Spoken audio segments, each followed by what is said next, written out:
Welcome back to The Explainer. Today, we're diving into a really fascinating psychological and legal autopsy of a profoundly complex event. But what makes this specific analysis so unique is that we're examining the case of Dr. Chen Jingyuan entirely through the objective, analytical lens of several major AI models. We're going to see exactly how artificial intelligence dissects the deeply ingrained psychological mechanisms that drove both the accused and the authorities in this case. So here is the central mystery we are unraveling today. How does a highly rational mind become a systemic threat? It's quite the paradox, right? We're going to explore how AI models view this dramatic collision between a single, highly educated individual and an entire judicial system. Because, as you'll see, it's not just a legal battle. It is a fundamental clash of human psychology. Okay, let's dive into our roadmap for today.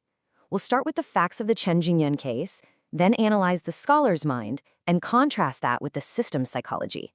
After that, we'll look at their fatal misalignment, the resulting legal breakdown, and finally, the ultimate lesson we can take away from all this. Let's get right into it. Part 1. The Chen Jingyuan case, a digital footprint on trial. To really understand the psychological dynamics here, we first need to establish the baseline facts of what exactly happened, keeping a strictly impartial perspective based purely on the AI evaluations of the case files.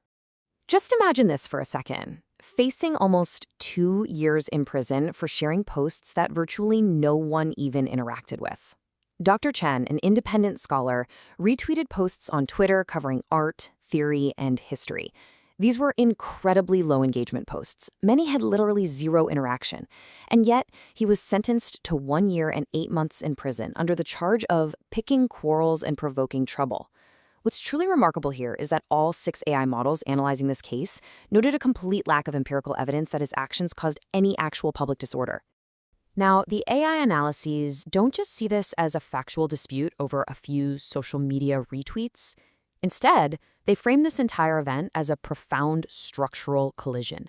On one side, you have a high-complexity individual, and on the exact opposite side, a low-complexity system. Let's break down exactly what the AIs mean by those two distinct profiles. Which brings us to part 2, the scholar's mind. Highly mature, stable, and integrated. Let's look at Dr. Chen's psychological profile as it was generated by the AI's general psychology framework. The AI models paint a picture of a mind that is incredibly mature and stable. He exhibits what psychologists call post-formal thinking, which basically means he's comfortable with ambiguity, complexity, and uncertainty. He has extreme openness. He's intrinsically motivated purely by truth and knowledge, and he shows incredible emotional stability. For instance, during his defense, he didn't rely on emotional pleas.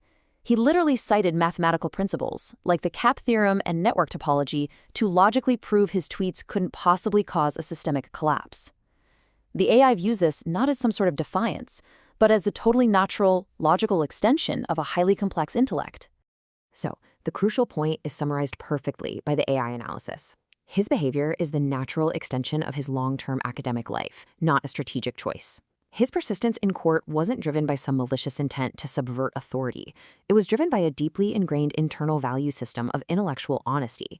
He simply couldn't accept a simplified binary narrative because it completely violated his fundamental cognitive structure. All right, flipping the coin to part 3, the system's psychology, high stress, risk-sensitive, and rigid. The AI models used principles of forensic psychology to evaluate the mental framework of the judicial and law enforcement system that was handling Dr. Chen's case. The AI models point out that the system operates in a highly stressful, totally risk-averse environment. And the very first major cognitive flaw they identified is confirmation bias. Basically, the system predetermined that Dr. Chen was a threat to order, and once that anchor was set, investigators filtered out all of the exculpatory evidence, like his tiny follower count or his purely academic intentions, and only searched for fragments that supported their pre-existing guilty narrative. Now, what's really interesting about this next finding is the AI's observation of the representativeness heuristic at play. The court essentially reasoned that because Dr. Chen has a PhD, he must have known he was spreading false information. That equated his high education level directly with malicious intent, completely missing the fact that a PhD is usually a marker of intellectual curiosity and a high tolerance for exploring controversial ideas. So how do individuals in the system execute such a harsh sentence for what the AI deems harmless behavior? Well, they rely on Albert Bandura's concept of moral disengagement. First, there's displacement of responsibility. Officials claim they are just following orders to build an ironclad case. Second, euphemistic labeling. They reframe a scholar as a disturber of the peace to mask the reality of their actions. And third, dehumanization. Treating the defendant as just another case number to be processed, rather than a real human being with legitimate thoughts and rights.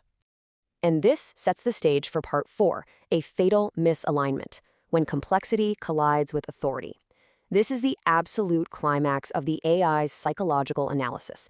It's the exact point where these two completely different minds try to communicate with each other and just utterly fail. Here is exactly where the two frameworks crash into each other. The scholar operates on knowledge, doubt, and complexity. The system operates on risk, control, and obedience. These two frameworks literally cannot translate to one another. The system only understands the simple binary of obedience versus defiance. The scholar, meanwhile, only speaks the language of truth and inquiry.